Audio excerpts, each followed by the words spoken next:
तो ये उस आम का पुनर्जन्म हुआ।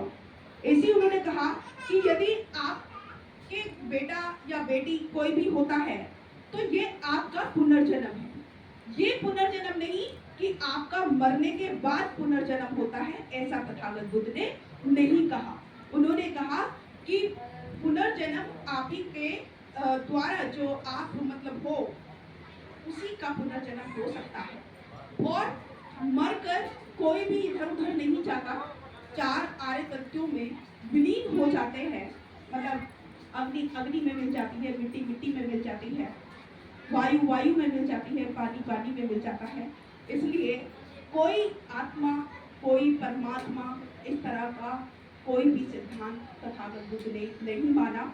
और उन्होंने पंचशील का मार्ग दिखाया। उन्होंने चार आर्य सत्य तो बताए और चार आर्य सत्यों की उन्होंने खोज की।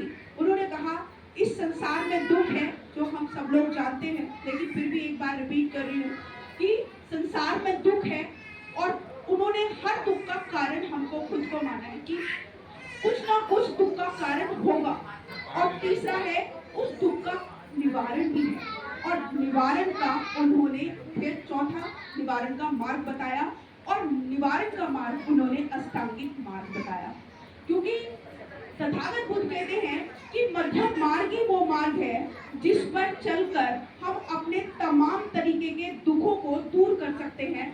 वो भी उन्होंने एक एग्जाम्पल के तौर पे कि मध्यम मार्ग कैसा होना चाहिए कि आप इतने मीठे भी मत बनो कि कोई आपको खा जाए, और आप इतने कड़वे भी मत बनो कि कोई आपको दूध दे। तो इसलिए उन्होंने मध्यम मार्ग बताया। इसी उन्होंने एक एग्जाम्पल दिया वीणा का कि अगर आप वीणा के तारों को ज्यादा खींच देंगे तो वो टूट जाएंगे, और उनको अगर ढीला छोड़ देंगे तो वो आपको संगीत नहीं देंगे।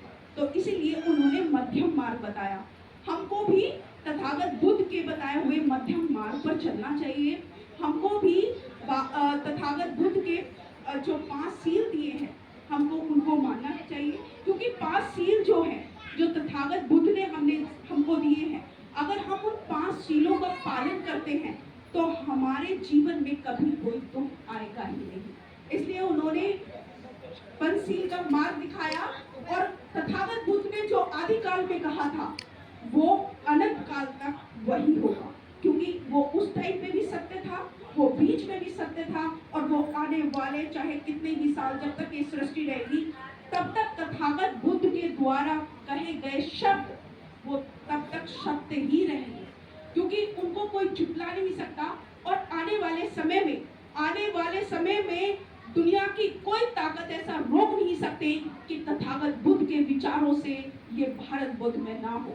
भले ही उसमें टाइम लग जाए, भले ही आप ना रहे, मैं ना रहूं, कोई ना रहे, लेकिन तथागत बुद्ध के विचार इस दुनिया में हमेशा रहेंगे।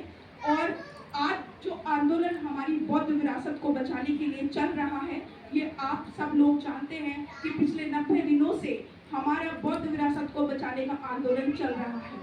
आज तक जितने भी इनके जो चाहे वो बद्रीनाथ हो, केदारनाथ हो, अयोध्या हो, कोई भी हो, इन्होंने बहुत पहले उन पे जब तक हमको ज्ञान नहीं था तब तक बाबा साहेब ने हमको शिक्षा का अधिकार नहीं दिया था, उस टाइम तक हमने अपने इतिहास को नहीं जाना, तो इसलिए इन्होंने हमारी बौद्ध विरासतों पे कब्जा कर लिया। लेकिन आज तो हम इतिहास को जानते हैं, आज तो हम समझते हैं कि ये जो जितनी भी सारी चीजें थी वो बौद्ध की विरासत है, वो सम्राट अशोक ने हमको दी है। और उसी चीज को बचाने के लिए पिछले 90 दिनों से यहाँ आंदोलन चल रहा है और कंटिन्यू आंदोलन चल रहा है। बहुत सारे लोग ऐसे होते हैं जो भले ही दूसरे लोगों के सामने बिक जाए या पीछे कर दे, लेकिन जब मूवमेंट चलती है तो कोई ना कोई वहां पर एक अच्छा व्यक्ति भी निकलता है। और आज बहुत सारे भंते जी वहां पर बैठे हुए हैं जो इस आंदोलन को